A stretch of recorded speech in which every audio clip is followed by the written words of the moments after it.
tardes. Buenas tardes. Bienvenidos de regreso a la escuela bíblica. Amén, gracias.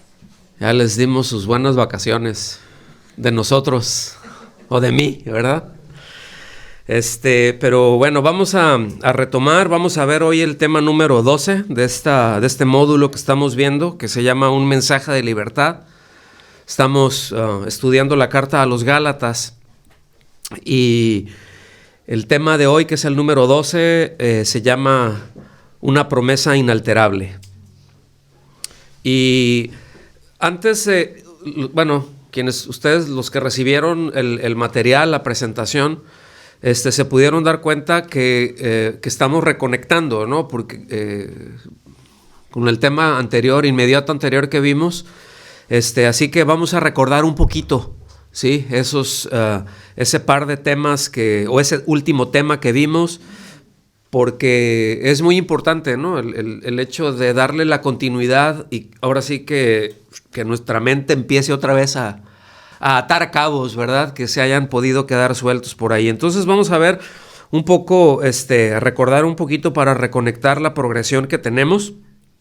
Vimos, nos quedamos en el versículo 14 de Gálatas 3, pero vemos que, por ejemplo, la afirmación de Pablo resulta contundente, ¿sí? Seguir la ley es una maldición y Cristo nos ha librado de ella al costo de morir en la cruz. Eso es lo que nos dice ahí en Gálatas 3:13, cuando nos dice: Cristo nos redimió de la maldición de la ley, habiéndose hecho maldición por nosotros, porque escrito está: maldito todo el que cuelgue de un madero. No me voy a detener ahí porque ya vimos esto, ¿verdad? Este tema ya fue expuesto, pero estamos recordando, ¿verdad? Haciendo ese contraste, ¿no? que tan continuamente está haciendo Pablo allá a los Gálatas. Evidentemente una iglesia de gentiles primordialmente, en donde llegaron judaizantes, en donde llegaron creyentes judíos a judaizar o a hacerles ver que también tenían que enseñarles, que tenían que guardar ciertas cosas de la ley, ¿verdad? Que era la ley más la fe. Entonces había toda esa confusión que ya igual no me voy a detener en eso, pero seguimos viendo el versículo 14, ¿verdad? Gracias a ese acto de amor, el hecho de que él puso su vida ahí en la cruz, la bendición de Abraham no queda limitada a sus descendientes carnales, sino que se amplía a los gentiles, mientras que al mismo tiempo excluye a los descendientes de Abraham que no creen en Cristo. Versículo 14 de Gálatas 3 dice: a fin de que en Cristo Jesús la bendición de Abraham viniera a los gentiles, para que recibiéramos la promesa del Espíritu mediante la fe. ¿Cuál era esa promesa del Espíritu que estuvimos hablando, o que ya hemos visto? ¿Cuál es? Que Él estará con nosotros. Que Él estaría no solamente a un lado de nosotros, pero que viviría en nosotros. Es todo el nuevo pacto, ¿verdad?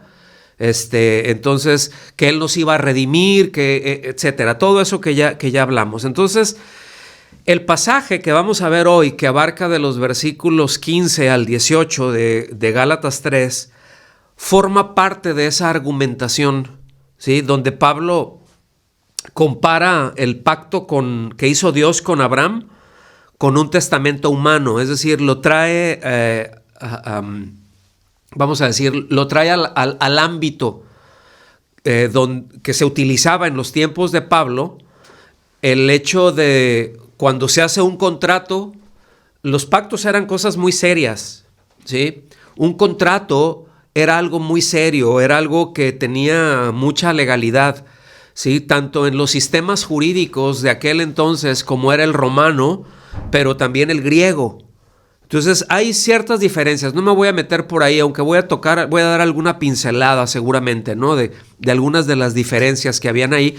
Pero forma parte de esa argumentación, porque acuérdense otra vez que aquí Pablo se está dirigiendo a un grupo de gentiles que estaban siendo judaizados. No sé si existe ese verbo, pero si no, ahorita ya lo inauguramos, ¿sí? Entonces, que ellos, aunque vivían en una zona, ¿verdad?, en lo que se conoce o que se conocía como Asia Menor, pues todo su sistema jurídico, todo su forma de vivir era completamente helenístico, era completamente griego, ¿sí? Entonces, les empieza, como ya vimos el tema anterior, ya metió a Abraham aquí, ¿sí? O sea, ya se fue hasta el origen, ¿no?, de la nación hebrea, pero vimos también el origen de la promesa de Dios, donde salvaría al hombre. Cómo la ratifica a través de su descendencia, porque la promesa de la salvación no se la hizo Dios a Abraham. Esa fue mucho antes, ¿verdad? De hecho, eso fue algo que Dios dijo casi en el momento después de la caída del hombre. Acuérdense, Génesis 3:15, ¿sí? La promesa del Salvador. Y nada más pone del Salvador que vendría de mujer. Y después, fíjense bien, hay un brinco desde ahí hasta Abraham. Ya empezamos en Génesis 12, ya de ahí en adelante. Pero está ese brinco en donde dice, ok, esa promesa de ese Salvador que vendría de una mujer va a venir, esa va a ser simiente tuya. O sea, va a venir directamente de ti. Imagínense. Que el otro había quedado abierto, ¿no? Porque no había ni judío ni gentil en un principio. Era simplemente un ser humano. Hombre y mujer, Adán y Eva, no Adán y Esteban. ¿Sí?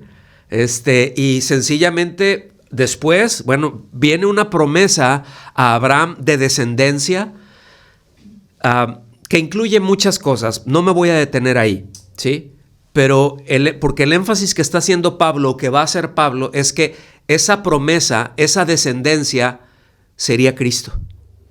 Y mediante él, todas las naciones de la tierra serían benditas. Es decir, todo aquel que cree, ¿sí? Y que son promesas muy superiores, que efectivamente hay promesas para los descendientes de Abraham, y había promesas territoriales, pero pues esas tarde o temprano van a acabar, ¿sí? Porque habrá cielos nuevos y tierra nueva, pero la promesa de Abraham, en ti serán benditas todas las naciones de la tierra, ¿verdad? Es decir, de ti vendrá el Cristo, ese que dije allá al principio, va a ser descendiente tuyo, va a venir de tu linaje.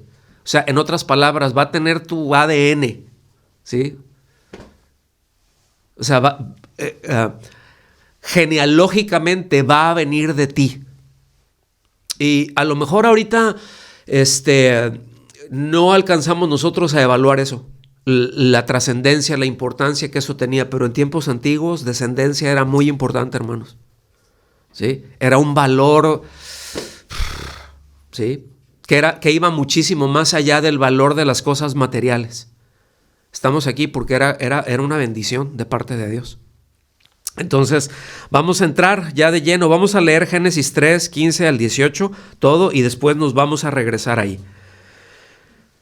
Dice, hermanos, fíjense, aquí ya cambió el tono, porque al principio del capítulo 3, ¿se acuerdan cómo les dice?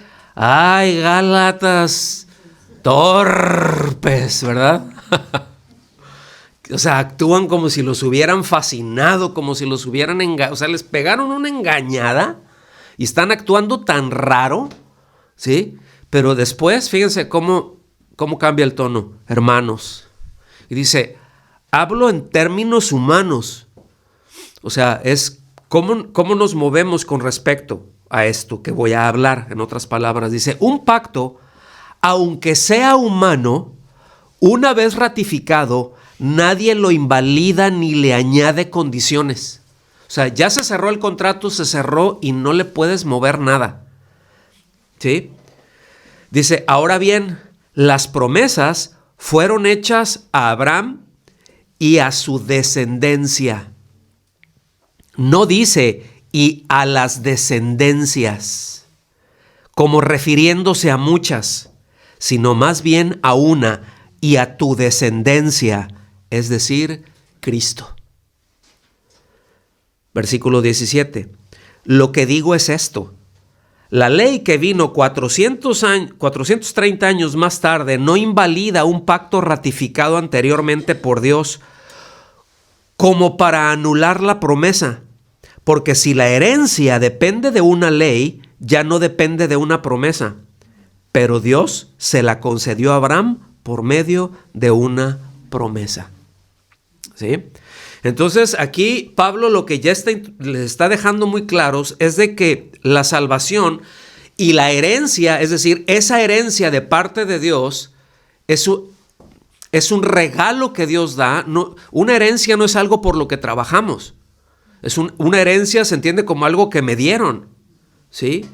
En algunos casos se tienen ciertos derechos de herencia, ¿verdad? Se puede entender dependiendo la ley del país, ¿verdad?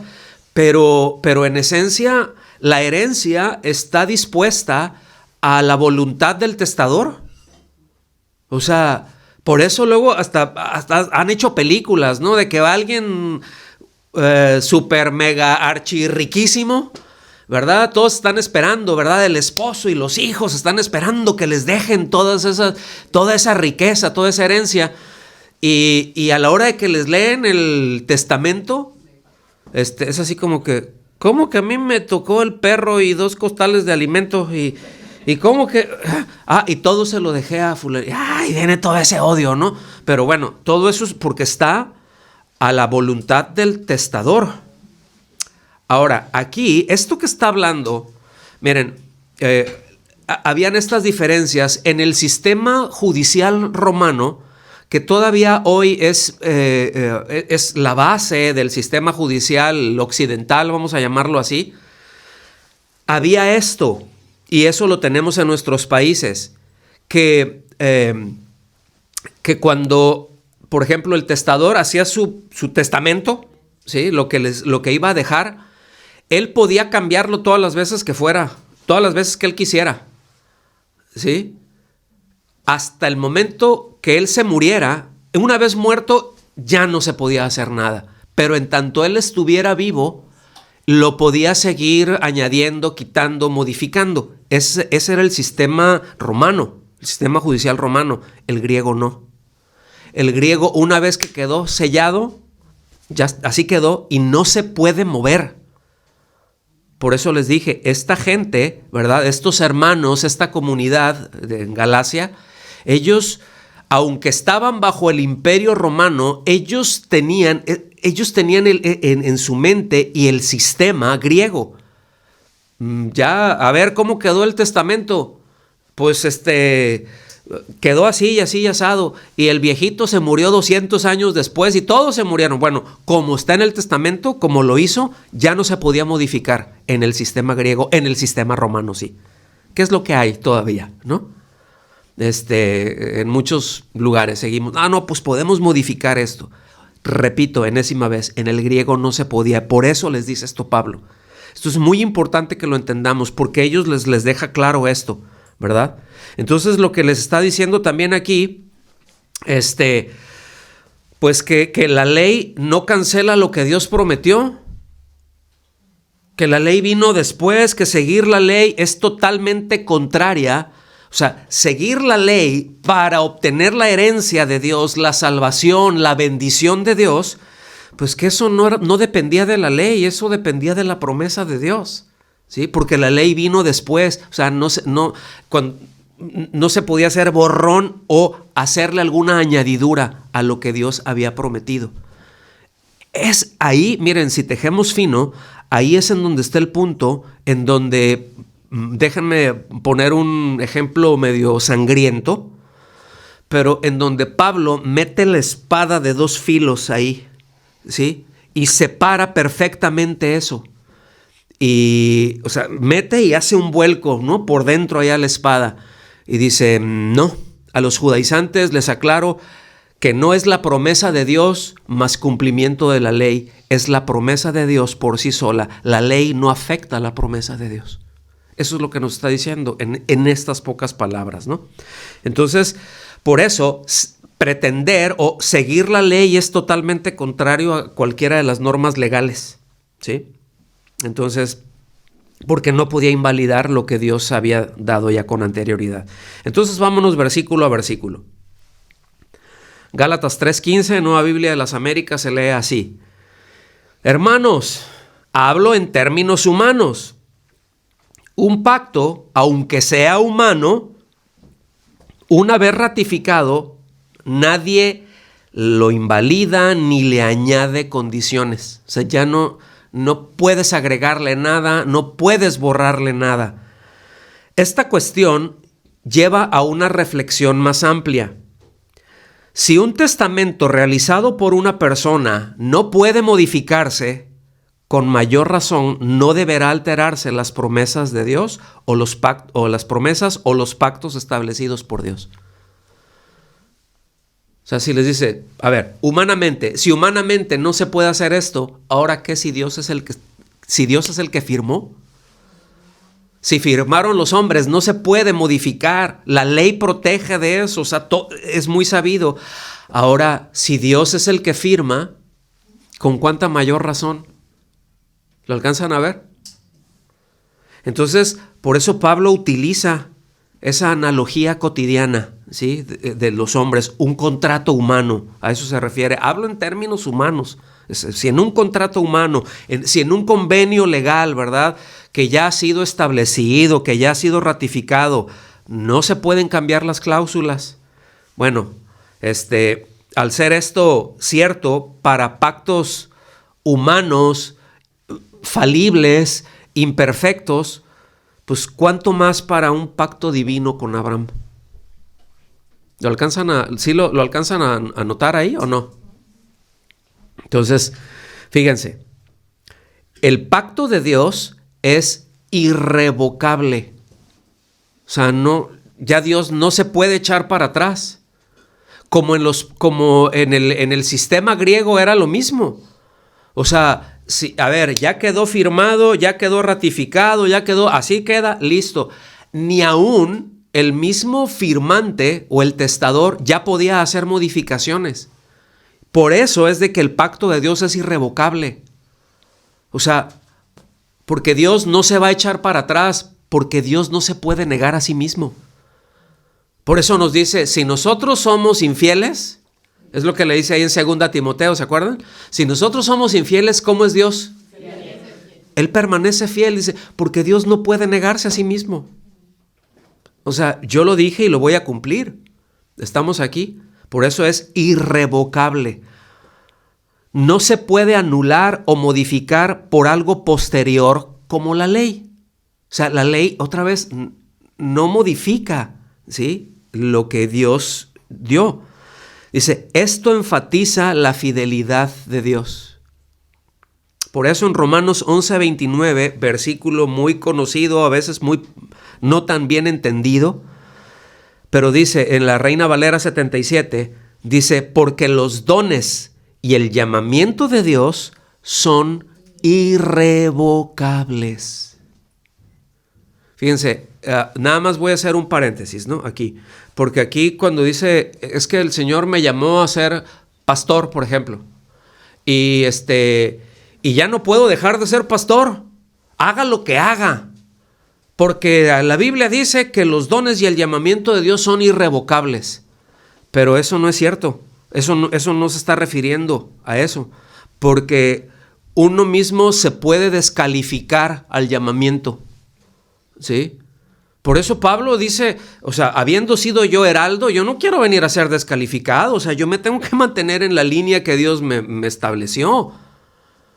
Porque el ministerio sí puede ser revocado, claro que sí, ¿sí? Lo que no será revocado será la salvación. Dios nos salvó y, ok, bueno, pues si eres salvo, pues listo, ¿no?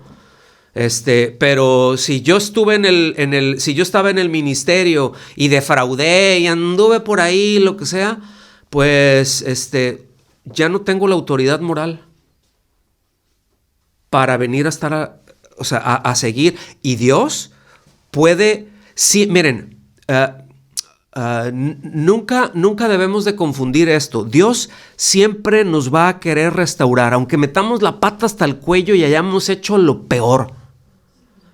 Si nos arrepentimos verdaderamente, si vamos, habrán consecuencias y todo eso. Pero si nos arrepentimos, Dios nos perdona.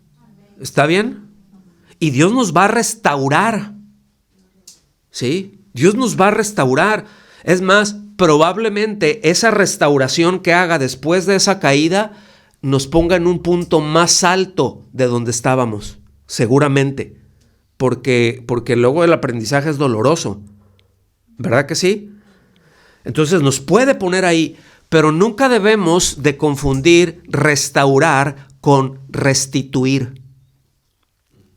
Dios siempre nos va a restaurar, pero no necesariamente nos va a restituir. O sea, Él ya dijo que nos va a restaurar, eso es irrevocable. Pero que nos restituya al ministerio o a otras cosas, no necesariamente. ¿Sí? Entonces, nada más yo espero que haya quedado clara esa diferencia. ¿Sí está clara? ¿Sí? ¿Vamos bien? Ok. Entonces, fíjense, qué tremendo. La promesa fue concedida ¿a quién? A Abraham mucho antes de la promulgación de la ley. ¿Sí? Por lo que no puede ser modificada ni anulada por esta última. O sea, la promesa, otra vez, no se puede quitar, no se puede modificar, no se le puede agregar a causa de la ley. ¿Sí? Dice, este pacto establecido por Dios con Abraham y extensible al pueblo, porque es su descendencia, pero el pacto fue con Abraham. Y después lo ratificó con Isaac. Y después lo ratificó con Jacob, el mismo. Sí, pero era la descendencia. Dice, constituye un acuerdo de gracia, dado que es otorgado unilateralmente por Dios sin requerir mérito alguno por parte del beneficiario. Asimismo, dicho pacto es inalterable y no admite la incorporación de cláusulas adicionales. Ahora, ¿por qué le dio la promesa a Abraham? ¿Por qué le dio esa promesa tan impresionante realmente? ¿Qué hizo Abraham? No. ¿Qué mérito tenía Abraham? Ninguno. Dios quiso. Eso es gracia. No tenían mérito. Le respondió Abraham. Ahora, ¿sabía Dios que Abraham le iba a responder? Sí, pero la respuesta de Abraham no es la causa. Dios no predeterminó la respuesta de Abraham. Sí. Dios no es de que haya destinado a Abraham unilateralmente para que creyera y para que respondiera. No, él sabía eso. Sí, porque aun cuando Abraham creyó y eso le fue contado por justicia, ¿cuántas veces metió la pata Abraham? Muchas y feas. Y metidas de pata feas. ¿Sí? ¿Y eso alteró la promesa de Dios? No. Por eso es una promesa inalterable. ¿Sí? Es una promesa inalterable. Entonces, porque fíjense, hay que entender esto. Después viene la ley. O sea, está la promesa, ¿verdad? De salvación a tu descendencia. Y como dice tu descendencia, sí, dice, no descendencias. Me estoy refiriendo a Cristo. ¿Sí? Entonces, ok, eso está ahí. Ese es el tema de salvación. La fe en Cristo. Ya me adelanté, ¿no? 4,000 años, ¿no? Sí, ya pegué un brinco, no hay de 4,000 años hasta ahorita. El asunto es de que después viene la ley. Pregunta, ¿la ley condiciona las bendiciones de Dios? ¿Sí? Claro. La ley condiciona las bendiciones de Dios. No está hablando de salvación, está hablando de las bendiciones. ¿Qué me dicen de Deuteronomio 28? Y les dice, va a haber esto y esto y esto y esto, ¿verdad? Y el asunto va a estar así, así, así. Escojan esto y váyanse por ahí, porque si me hacen caso, entonces yo los voy a bendecir. Pero si hacen todo lo contrario, si no hacen caso, también me los voy a surtir. O sea, todo lo mismo que todas las bendiciones, pero ahora va a ser al revés. Eso es algo condicional. Eso no tiene nada que ver con salvación, hermanos. Eso tiene que ver con vida cotidiana a un pueblo, a una descendencia. ¿Sí me explico? Y que no fue lo que Dios tenía en mente. ¿Ok? De hecho, queremos hacer un pacto y queremos, eso fue idea del pueblo, no fue idea de Dios. Porque Dios ya había dado la promesa. ¿Sí me explico? Entonces nos dice que nadie anula o que nadie invalida la promesa de Dios una vez ya sellado, ¿verdad? Entregado adecuadamente, ¿verdad? Ya, eso ya quedó. Entonces, ¿sí quedó claro eso, hermanos? ¿Sí o no? Entonces, por eso, repito, ¿no? Cuando nosotros vemos la carta pues sí, la carta a los hebreos o el documento, el libro a los hebreos, como le quieran llamar, siempre menciona esto, ¿no? Que hay un mejor pacto, que hay mejores promesas, ¿verdad? Que bueno, la ley, pues, iba a llegar a su fin ahora sí que una vez llegado el cumplimiento de la promesa, pues la ley ya iba a caducar, ¿sí? Ya no tendrían que seguir con la ley, sino ahora tendrían que seguir con Cristo en obediencia a Él, porque Él es el cumplimiento de la ley. ¿Vamos bien hasta ahí? Versículo 16. A ver, sí, le puedo meter, le voy a meter velocidad porque tengo que detenerme en una parte. Versículo 16 de Gálatas 3 dice: ahora bien, las promesas fueron hechas a Abraham. ¿A quién fueron hechas las promesas? ¿Y a quién? Y a su descendencia. Dice, no dice y a las descendencias. ¿Sí? Como refiriéndose a muchas o como si fueran muchas, sino más bien a una y a tu descendencia, es decir, Cristo. ¿Quién es la descendencia de Abraham? O sea, Pablo lo abre y dice, a él se está refiriendo. ¿A quién se estaba refiriendo en Génesis 3:15? ¿Sí? Pondré enemistad entre tu simiente. Simiente es la misma palabra en el griego, ¿sí? En la Septuaginta es la misma palabra, sperma. ¿Sí? O sea, decimos, es semilla. Bueno, la palabra es sperma, ¿sí? Es descendencia. Entre tu simiente y la simiente de él, ¿verdad? Él te herirá en la cabeza y tú le herirás en el calcañar. Ay, la promesa del Salvador. Bueno, aquí viene con Abraham y dice, tu simiente, tu esperma, tu descendencia, de ese que estoy hablando allá en Génesis 3:15, va a venir de ti, Abraham. ¿Sí? Entonces, noten que se hace énfasis en el término descendencia. Está en singular, no en plural. Es una línea que culmina ¿con quién? Con Cristo. Entonces la promesa, ¿verdad? No solo incluye a Abraham, sino a su descendencia.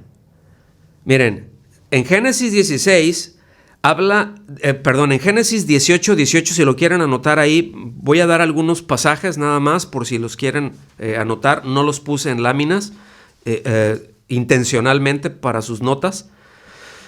En Génesis 18 dice, todas las naciones de la tierra serán benditas en o con Abraham. ¿Sí? Eso es lo que dice. Serán benditas en ti o serán benditas contigo, Abraham. Entonces, ¿verdad? Ahí está diciendo ¿a quiénes?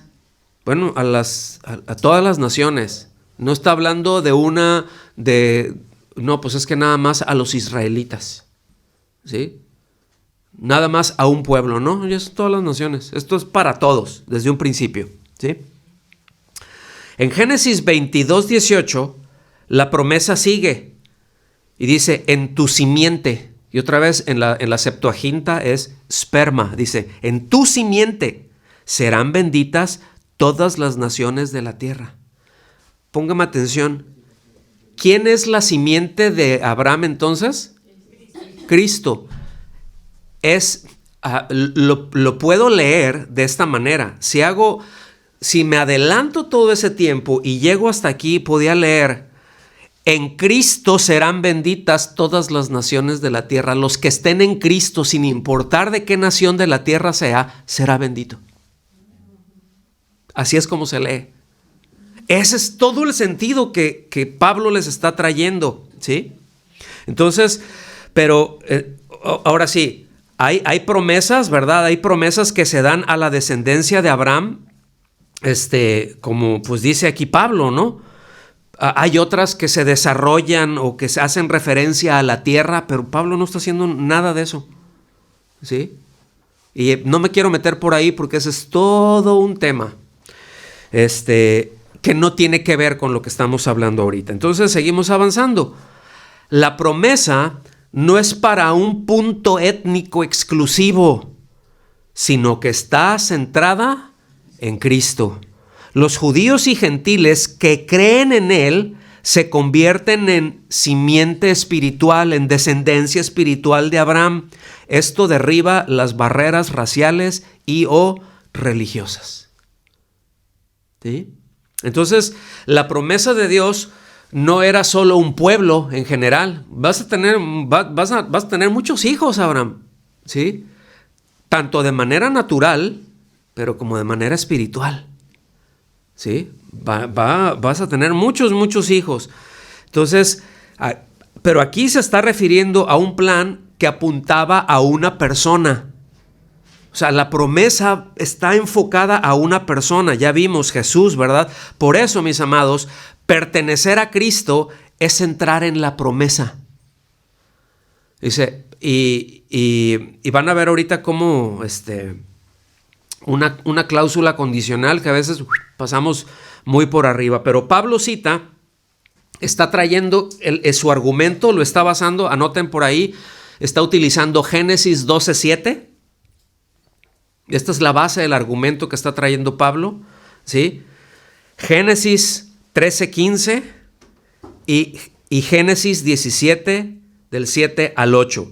Es ahí en donde Dios mismo le promete a Abraham y su simiente. Hay otras promesas que da de territorios que tienen que ver a un cierto grupo en un cierto tiempo, ¿sí? Aquí en la tierra. Pero en esto que está argumentando Pablo siempre habla en singular, su simiente, su simiente, su simiente. ¿Ok? Entonces, mis amados, el uso singular del término aplicado a Cristo se basa principalmente en la promesa divina de salvación dirigida a toda la humanidad y no únicamente a los descendientes físicos de Abraham. Ahí vamos a poner una pausa. Porque acuérdense que por mucho tiempo los judíos pensaban que solamente los judíos, por ser descendencia de Abraham, se iban a salvar y pobrecitos los gentiles. Leña para arder en el infierno, decían, ¿verdad? Esos son los comentarios del Talmud, por ejemplo, ¿no? Entonces dicen, no, o sea, no tienen que ser descendientes físicos, ¿sí? Entonces, esta bendición solo puede recibirse a través de una persona, Cristo.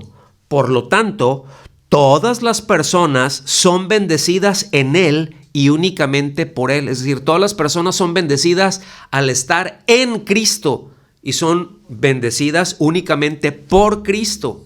¿Estamos aquí? Es lo que nos dice ahí en Gálatas 3:29, que después lo veremos más. Dice, y si ustedes... Aquí está esa cláusula condicional. Y si ustedes pertenecen a Cristo, o sea, si en verdad han creído, si el Señor les ha redimido, porque muchos dicen, creo que creo. No. Si en verdad, si ustedes pertenecen a Cristo, son la descendencia de Abraham y herederos según la promesa. Por eso Pablo en Romanos, ampliándolo, dice, el que no tiene el Espíritu de Cristo, pues no es de Cristo. ¿Vamos bien hasta aquí? Entonces, aquí en este caso, la fe en Él, es la fe en Cristo, es la que nos hace herederos. ¿Sí? ¿Se acuerdan también que Romanos dice que Jesús es el heredero, ¿no? Pero nosotros, ¿qué somos? Coherederos. Juntamente con Cristo. Eso es una maravilla, hermanos. Ahí es detenernos a meditar en eso, porque dices, a ver, todo le fue entregado a Él. Evidentemente todo el dominio. Y dices, entonces también a nosotros nos dieron dominio. No, chatito. No, rey nomás hay uno. ¿Sí? O sea, nosotros no somos reyesitos. No somos soberanitos. Soberano hay uno nada más. ¿Sí? Él está por encima de todos. Sin embargo, nosotros somos coherederos. O sea, yo no tengo problema con Él. Tú manda, tú gobierna, pero tenemos lo mismo. O sea, vean el corazón del Padre, por favor. De aquí Pablo es lo que está haciendo, les está mostrando más el corazón del Padre, porque es lo que Cristo vino a hacer. O sea, recuerden, Juan, ¿verdad? En el capítulo 1 dice, bueno, pues nadie ha visto jamás, el que me ha visto a mí ha visto al Padre, porque yo lo he dado a conocer. ¿Sí? Cuando dice yo lo he dado a conocer, recuerden, ya vimos ese tema, pero nada más así un flashback, ¿verdad? Ese yo le he dado a conocer es yo soy la exégesis de Dios. Eso es porque es exegeto. O sea, esa es la palabra, el dar a conocer, exegeto. Yo soy el que desempaca todo lo que Dios es y todo lo que Dios hace. ¿Sí? Entonces es fuerte, ¿no? Es muy, muy fuerte esto. Entonces, el pacto implica también la reiteración de su confirmación a los descendientes de Abraham, como se observa en Isaac, ¿verdad? O sea, le siguió y ahí les da promesas territoriales, pero a través de él, de Isaac, ¿verdad? Y después a Jacob. El acuerdo establecido por Dios con Abraham posee carácter firme e irrevocable, ya que se fundamenta en la gracia divina y no en las acciones de Abraham. ¿Ok? El cumplimiento de la promesa no dependía si Abraham iba a portarse bien toda la vida. O sea, por eso, mis amados, miren, la salvación es por gracia. Somos salvos por gracia. ¿Sí? Accedemos a la gracia, como lo hemos dicho reiteradas ocasiones y lo seguiremos diciendo, ¿sí? Accedemos a esa gracia mediante la fe, pero fue dado, ahí está el regalo, ese regalo fue dado, eso es gracia. La salvación es por gracia, es decir, la salvación la da Dios y la salvación la sostiene Dios. Por eso no se nos puede escurrir de los dedos. Si dependiera de nosotros, a los 20 minutos de haberla recibido le íbamos a perder. ¿Sí me explico? En algunos casos a los 2 minutos. En el mío, a los 30 segundos. ¿Sí lo alcanzan a ver? Estos son conceptos muy, muy importantes, hermanos. Entonces, repito, esto es esencial, ¿sí? Está dejando perfectamente claro.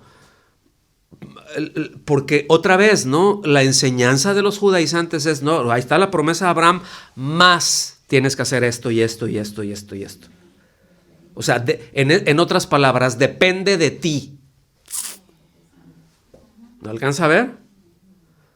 O sea, miren, si lo dejáramos ahí, eso no tiene diferencia, esencialmente no tiene diferencia con otros sistemas religiosos.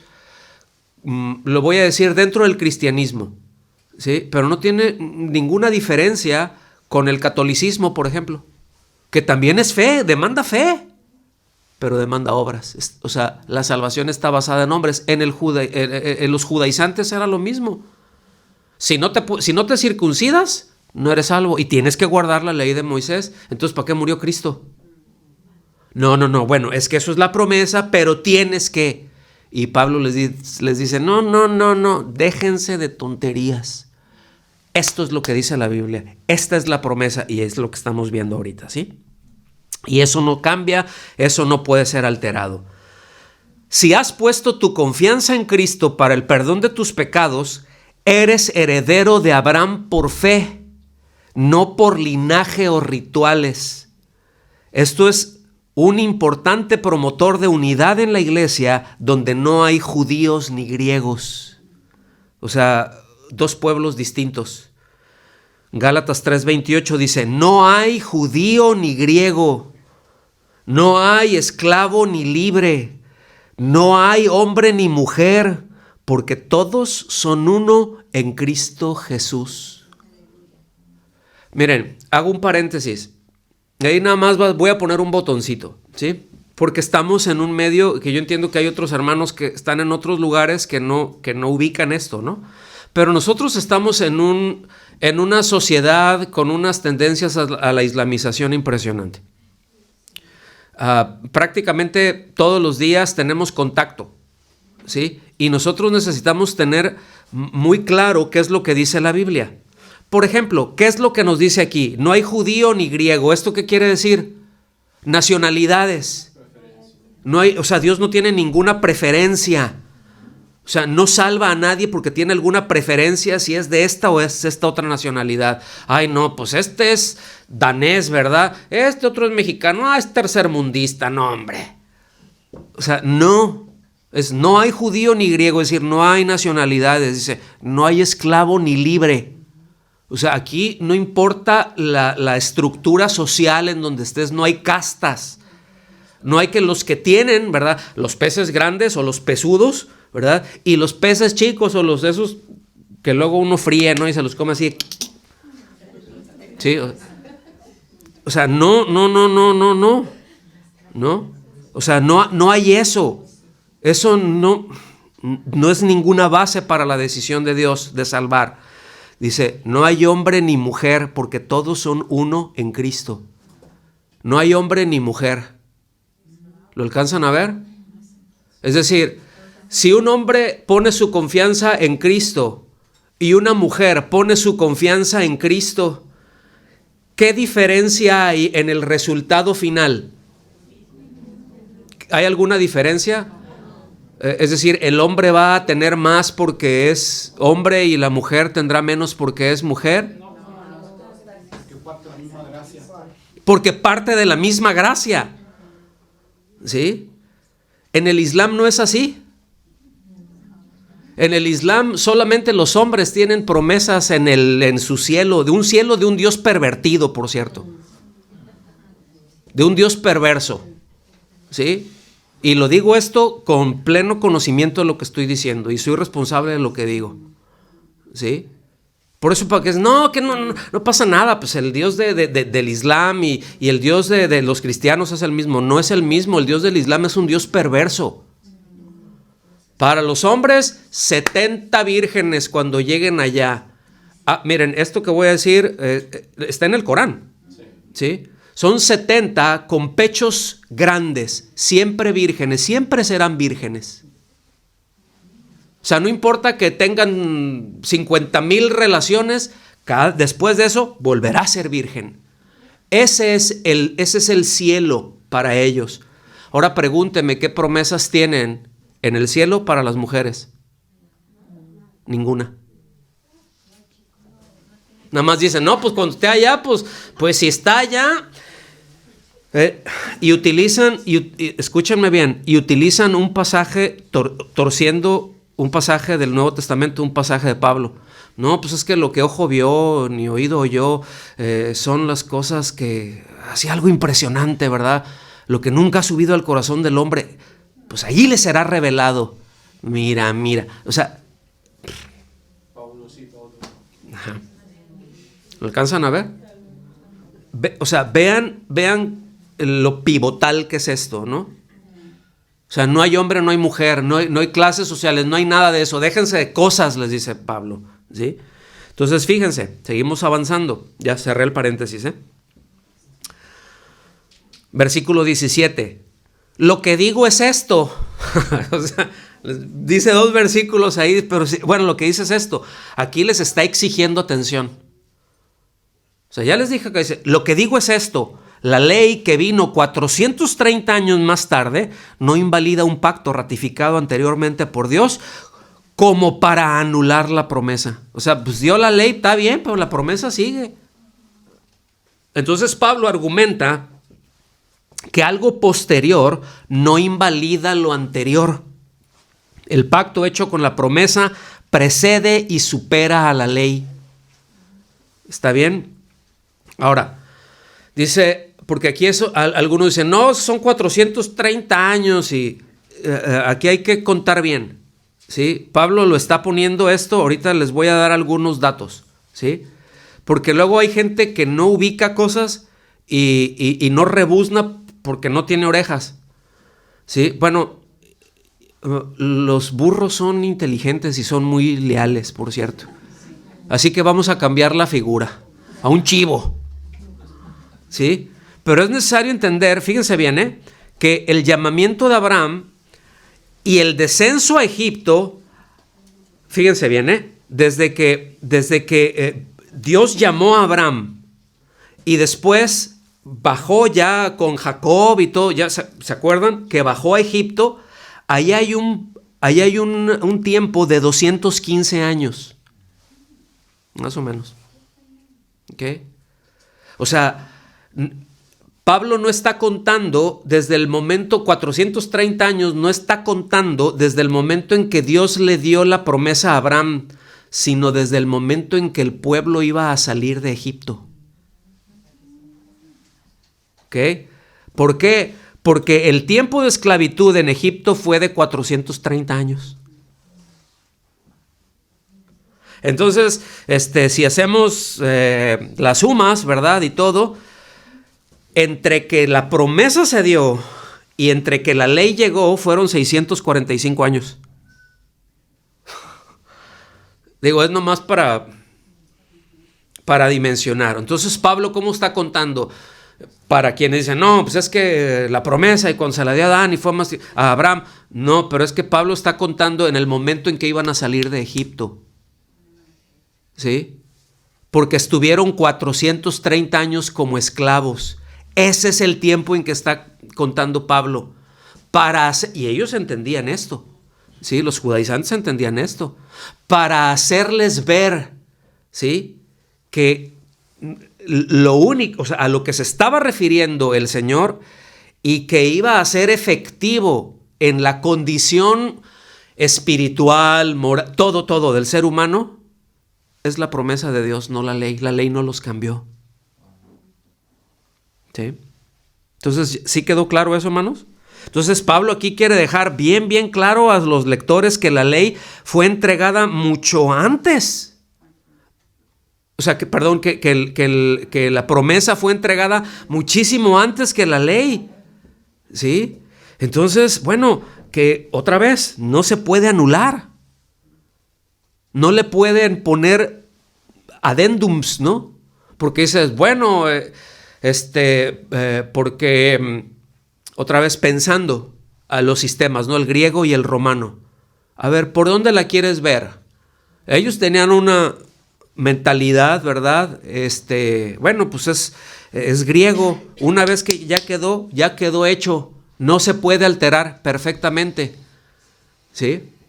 Entonces, dice, ok, si esto es hipotéticamente nada más, ¿no? Si lo quisiera aplicar al sistema judicial romano, pues tuvo un cumplimiento, porque aunque estando vivo, él podía modificarlo, que no lo hizo, pero ¿cuándo se ratifica entonces? En la ley romana, acuérdense, hasta que se moría el testador. En Hebreos les menciona, ya muerto el testador, ya no se le puede mover nada. Entonces, por los dos lados, o sea, por un lado Dios vive, ¿sí? Estamos aquí, pero a fin de cuentas, Él fue a la cruz, Cristo murió y resucitó, y no se le puede alterar. ¿Estamos aquí? Seguimos avanzando. Entonces, sin duda, esto contradecía claramente las enseñanzas de los judaizantes sobre la ley. Para estos, o para los judaizantes, estos falsos maestros, la ley era fundamental y estaba destinada a complementar la promesa. Fíjense, complementar la promesa. consideraban necesario obediencia y cumplir sus requisitos para poder acceder a dicha promesa. Eso es porque ellos decían, no, es nada más para los descendientes físicos, y nos dio esto, y nos dio la ley, y tenemos que hacerle esto. ¿Quieren accesar a eso? Bueno, pues, ¿verdad? Los hombres y las mujeres pues nada más pasaban por el baño, ¿no? O sea, solamente se tenían que bañar. Era un bautizo ritual, ¿no? En donde solamente estaban un par de mujeres ahí con ella, porque entraba como con los hombres también se hacía eso, ¿sí? Pero entraba completamente desnuda. Entonces solamente podían estar un par de mujeres, ¿no? Como una de las ancianas y la mamá de ella o alguien muy, muy cercano, ¿sí? Pero los hombres también, o sea, se tenían que circuncidar, pero también los bautizaban, ¿sí? Y bueno, eso ya luego se los digo más, ¿no? Entonces es importante aquí que pensemos, que reflexionemos, que no nos podemos ganar el favor de Dios, hermanos. Porque a veces traemos algunos pensamientos medios judaizantes. Ahora, a veces es porque nos han enseñado así, a veces porque la tradición de la iglesia romana, ya venimos con eso, y después, bueno, hay algunas doctrinas dentro de la iglesia evangélica que están salpicadas de eso, ¿sí? Entonces es importante esto, hermanos, ¿verdad? Que debemos descansar más bien en sus promesas, ¿sí? Porque eso es el legalismo. El legalismo lleva a una forma de pensar que parte de una pregunta, ¿sí? Esto es lo que pasa, es ¿qué debo hacer para que Dios me ame? Y muchas veces, escuchen, a veces decimos nada, no, pues yo ya sé que nada, pero muchas veces no actuamos así. Y muchas veces, miren, no les puedo decir qué tan importante o qué importante, qué relevante es esta pregunta que se llegan a hacer. Porque hay muchos hombres, pero sobre todo, hay muchas mujeres, es más evidente en mujeres, ¿sí? Es ¿qué debo hacer para que este hombre me ame? Y hacen muchas cosas. Porque el otro está, pues dame la prueba de amor, ¿verdad? ¿Y qué puedo? O sea, me tienes que probar, tengo que hacer esto para que me ame. Dios no es así. Dios no es así. Él nos ama porque Dios es amor.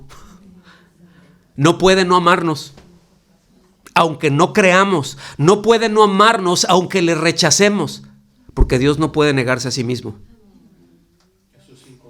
Eso es incondicional. Dios ama incondicionalmente, pero eso no quiere decir que todos se van a ir con Él. Es el que cree. ¿Sí? Y, no, pues al infierno, es que Dios aborrece a esos. Ya luego veremos esas doctrinas, ¿sí? Que dicen, son doctrinas de la gracia, pero dices, ¿cuál gracia? ¿No? Es que Dios los destinó para la destrucción y por eso Dios los aborrece. Esa es una muy mala lectura de la Biblia.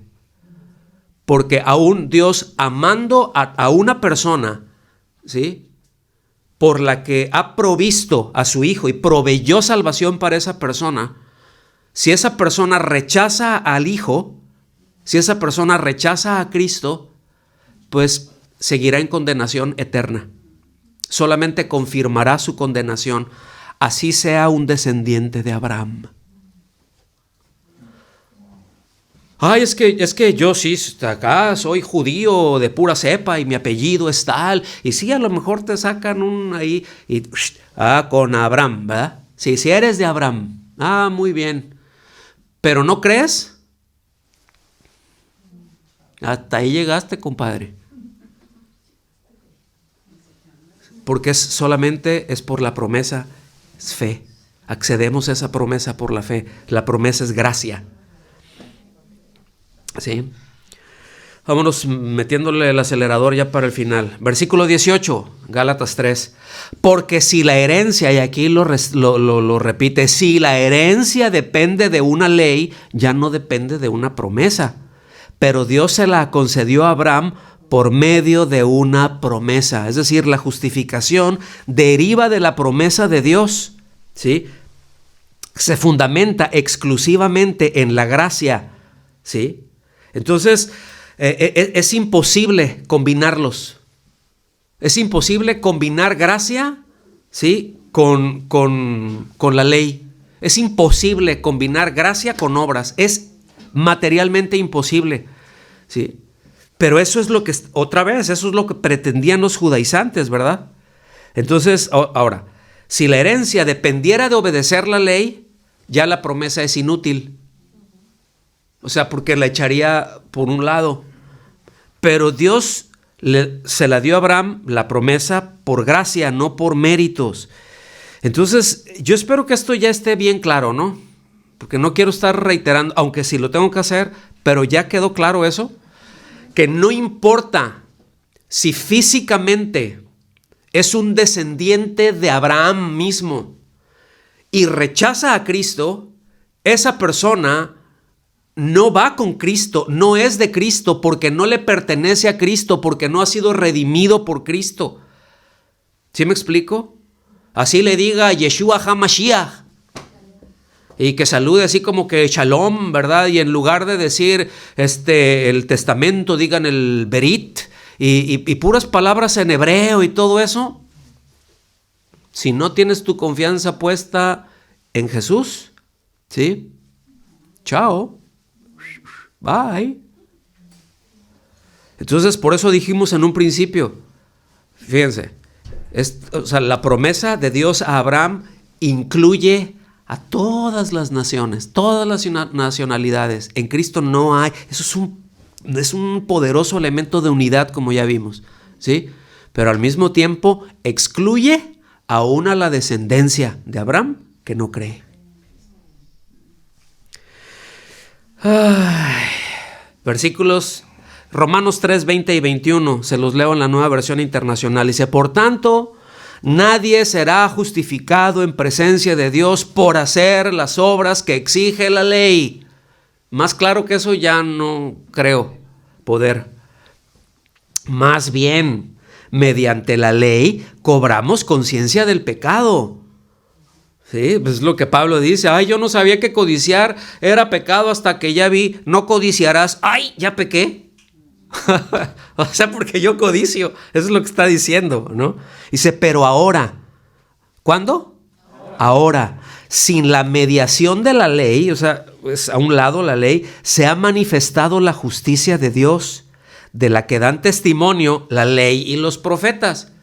Es decir, ¿cuál es la justicia de Dios? Que Dios justifica por la promesa, que Dios justifica es por gracia, mediante la fe.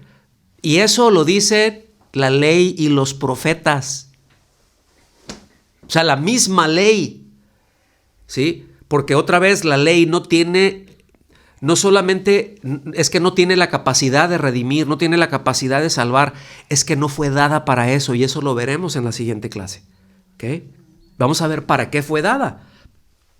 Entonces, Gálatas 3, del 15 al 18, nos enseña que el Evangelio es una promesa eterna centrada en Cristo, superior a cualquier sistema legal.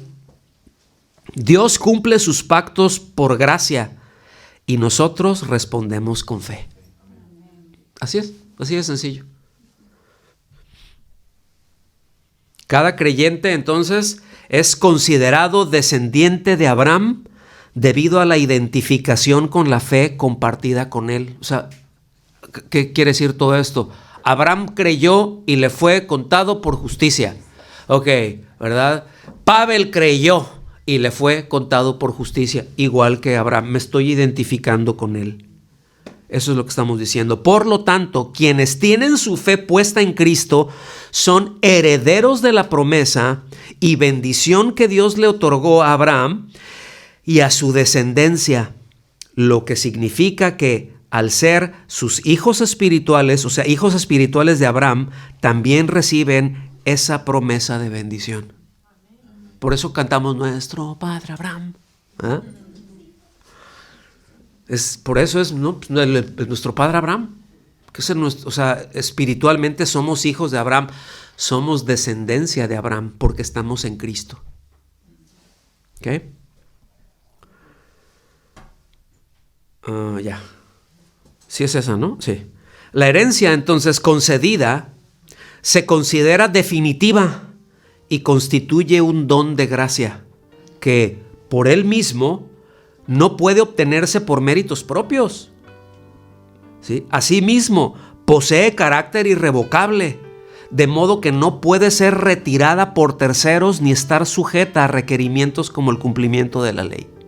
Debido a esto, queda claro que la ley ha sido cumplida en Cristo y reemplazada por su obra redentora. ¿Sí? Es decir, Cristo como hombre cumplió la ley, nunca pecó. Ningún hombre puede decir eso. Puede hacer todos los rituales, ser descendiente de Abraham y hacer todos los rituales de la ley, pero en algún punto pecó. Porque su naturaleza, no porque haya heredado pecado, sino porque heredó una naturaleza que tiende al pecado inevitablemente. Inevitablemente va a pecar. ¿Estamos aquí? O sea, por reflejo va a pecar. ¿Ok? Entonces, una vez que ella pecó, se hace culpable de toda la ley. Ya no la cumplió. Cristo nunca pecó. Él cumplió la ley en lugar nuestro. Él nos sustituyó. Por eso decimos que la ley ha sido cumplida en Cristo. ¿Sí? Nuestra seguridad, entonces, no descansa en nuestro desempeño espiritual del día a día, sino en la fidelidad de Dios a lo que Él mismo firmó con su palabra. Que vivamos así, que descansemos en eso. Esto de ninguna manera gracia quiere decir licencia para pecar. ¿Sí? De ninguna manera quiere decir eso. Todo lo que estamos diciendo es que nuestra seguridad, ¿sí? Aunque somos responsables de nuestras acciones, nuestra seguridad no se basa en nuestras acciones. Nuestra seguridad en Él se basa en la promesa que Él hizo y en la gracia de Él. Amén. Señor, te damos muchas gracias por tu palabra, por el tiempo que nos has permitido para retomar las clases. Y gracias por enseñarnos, Señor, la inmutabilidad de tu promesa. ¿Sí? Cómo es una promesa que no puede ser alterada, que no puede ser reemplazada y que nada se le puede añadir, Señor. Te damos gracias por esa seguridad que tú nos das. Te damos gracias por la certeza y la seguridad que nos das en Cristo Jesús, Señor nuestro. Amén. Amén. Que Dios los bendiga.